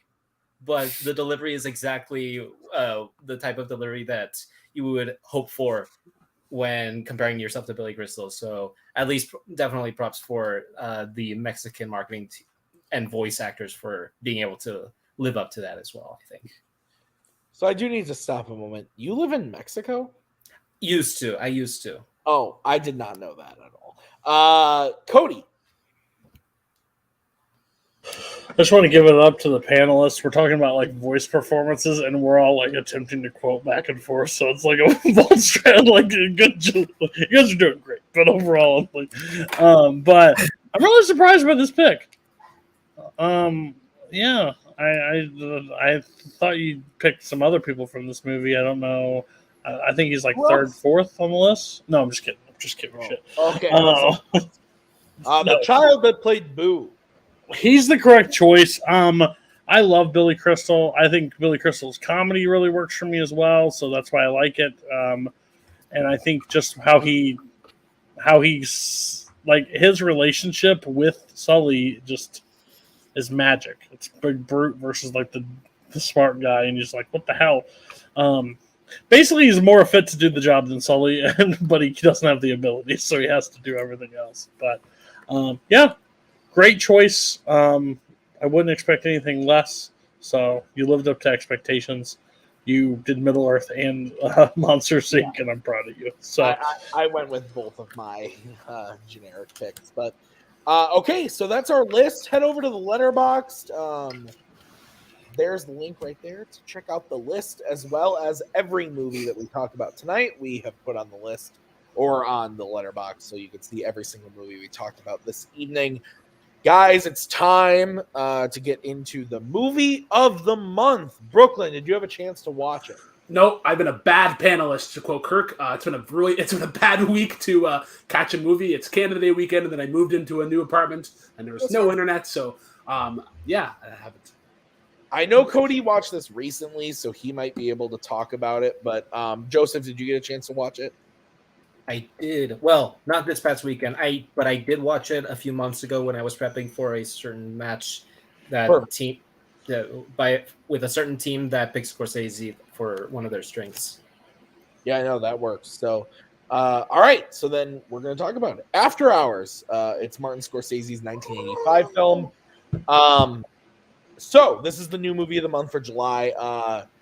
Very glad this was picked. I got to rewatch it. It wasn't one of my choices, but I'm glad it was picked nonetheless because this is a movie that I'd only seen once. It was one of the few I hadn't seen from Scorsese, and I rewatched it back in 2018, 2019, somewhere around there, and I really loved it. I think it's top 10 Scorsese. Lower on the 10s there, maybe in the teens if it's not the top 10. I'd have to look at my list. And I was expecting to like it more upon rewatch, but I liked it about the same. I think it's a 4-star movie. I think it's really, really great. I rewatched it today in 2 parts. I had to stop for a few hours and then come back to it. But overall, I think just like the aimlessness, horrible night that it's Paul, right? Boatman, I think it's Paul, right? That is Paul Hackett. That he's fucking having is just it's really interesting to be a part of. And there are parts of this movie that work so well from like a dark comedic standpoint. But at the same time, as I'm watching it, I'm like, oh shit, oh my God, this is crazy. But then I think about it afterwards, and I'm like, maybe a little bit of a yikes. But at the same time, I think that, and I can't remember his name, so I apologize, but the man who plays Paul. Griffin Dunn. A guy I don't know shit other than this. Like, I couldn't tell you anything else this guy has been, and I think he's great. French. I really like Catherine O'Hara and her small role. I think all of the performances are really, really good. And I really like the ending, especially Scorsese tends to do super symbolic endings without like slapping you over the face with them. And I think the ending of this movie is really, really smart and good with the whole paper mache stuff and then heading back into the office stuff. Like I really enjoy the ending. It's one of the shortest Scorsese movies, which I think helps a lot because it really just like from the get-go, you're like, okay, this is what this guy's all about. We're off and we're going. And from by minute 10, he's at Marcy's. I think it's Marcy. He's at Marcy's apartment at the loft and you're off. And it's 98 minutes long, and it doesn't let up from there. It just keeps going and going. This is what Maggie would consider a nothing movie, which means there's no plot, nothing really there's stuff that's happening, but there's no plot to drive it forward. That doesn't bother me. I like that about the movie. I think that the journey that he's going on through this awful night is really fun. But I realized today watching it, it's never going to be a top 5 Scorsese for me. I still think the movie's incredible, supremely underrated. The fact that it took me and Cody, and I don't know about Kirk. I'm assuming Kirk has seen it. But I know me and Cody, who I would consider probably me, Kirk, and Cody, the biggest Scorsese fans in the community, that it took us so long to see it. It says a lot. I've seen it twice now. I still really, really like it, but it's so underrated. If you haven't seen it, it's 100% worth the watch. Very enjoyable movie. I just don't think that it's the best one of his filmography, but it's still a 4-star movie. It's excellent, very much worth watching. I think it's one of the best movies of the year that it came out. But like I said, I think it's super underrated. More people need to be talking about it.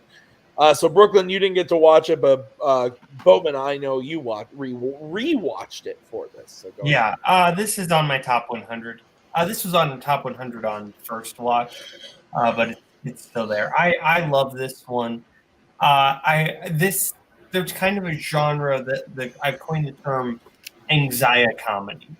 Just a movie that is basically equal parts like anxiety inducing and terrifying, but also just hilarious and super funny. Like you're laughing, but you're incredibly nervous while you're laughing. And to me, this movie is like the peak. Like this is just pure anxiety comedy. And like the cast in this is so great. Like you mentioned a few of them, but John Hurt in this movie is really good. Terry Garr is really funny in this, and her scene, or her scenes, I should say. I also just want to say the funniest use of Will Patton ever, maybe. Yeah. Like I think he says like 10 words. Yeah, but you're just like laughing because it's Will Patton as like a BDSM leather guy, and like the idea of like Coach Yost from Remember the Titans as this type of guy. It's very funny. But yeah, this whole Cheech and Chong are in this movie, and like they're funny. Are they both? Is it both of them? Yeah.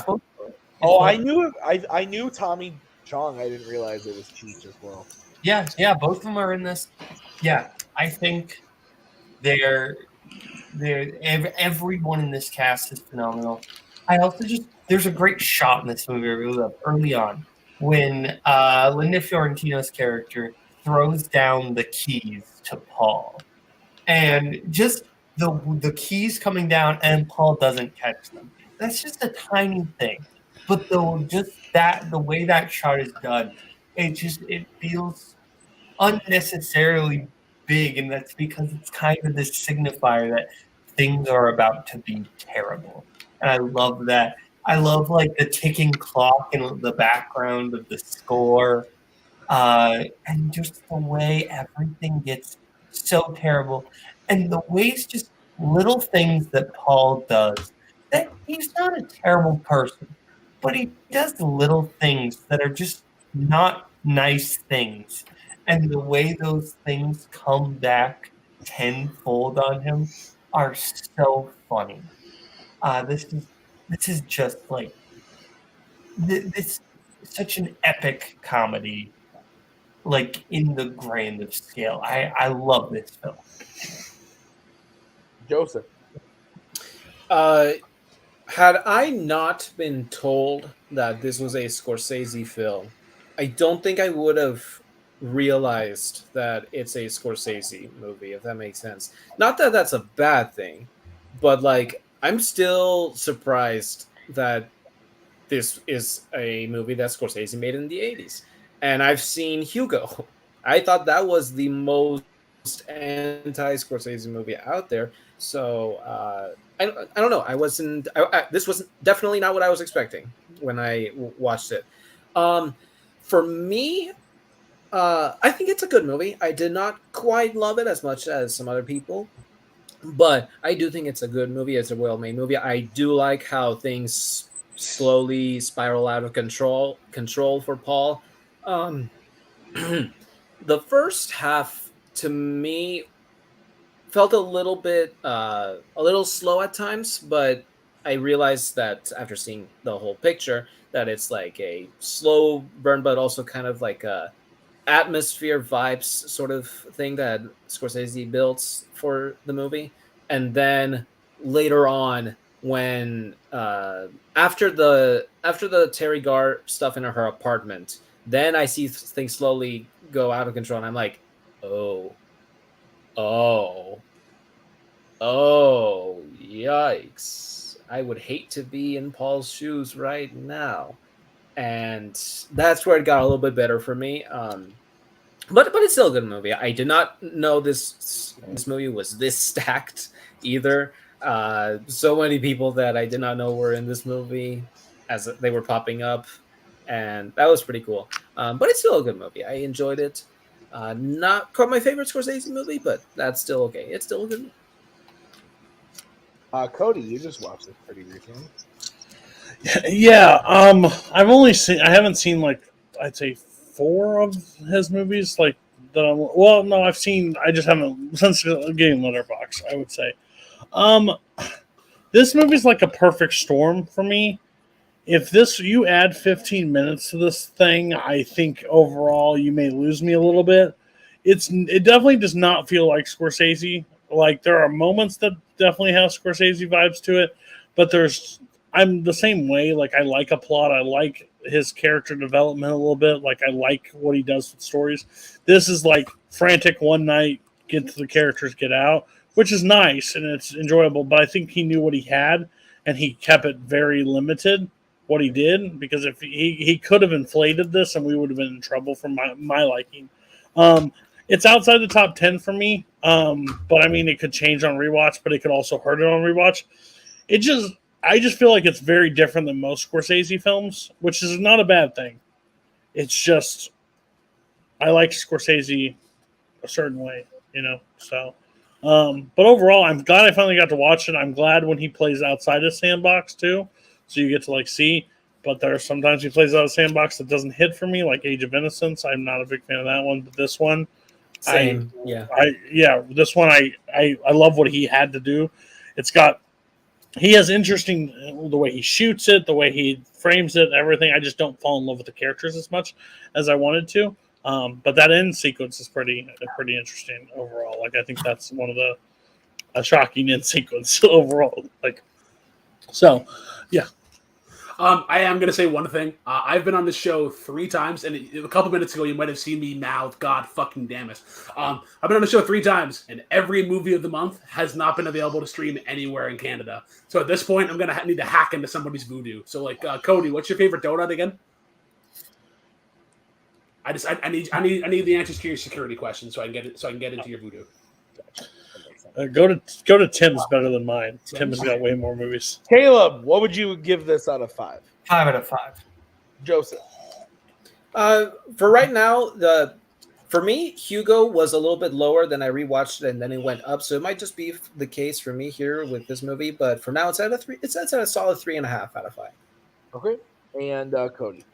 4. All right, so that is going to do it for us tonight on Logged It. Thank you for watching. Here's what we have going on the rest of the month. I, of course, am stupid and didn't make the banners ahead of time, but I can tell you that next week is based on a book. Movies based on books, I believe, is next week. I'm just double checking that. Yes, movies based on books is next week. We do need one more panelist for that. So if you are interested in that, you can jump in on that one. And then the week after that is all filled up for arguably the most demanded Logged It episode we've ever had, which is Best Directors Working Today. And then the final week of the month is going to be movie pets. Originally, we pitched it as dogs, but I think we can do pets. I think pets overall works. Cats suck. Cats do suck, but there's turtles. Don't discount the turtles. Those things from G-Force. So that'll be the final week. So if you want to be on based off a book, that's next week. We do need one more person for that one. But that's going to do it for us tonight. I want to thank Brooklyn and Caleb and Joseph, and then especially thank you to Cody for jumping in last minute. That was very fun. Thank you for joining us. That was a good time. We'll see you guys next week with another episode. And until then, have a good night. See you next time. In case I don't see you, good afternoon, good evening.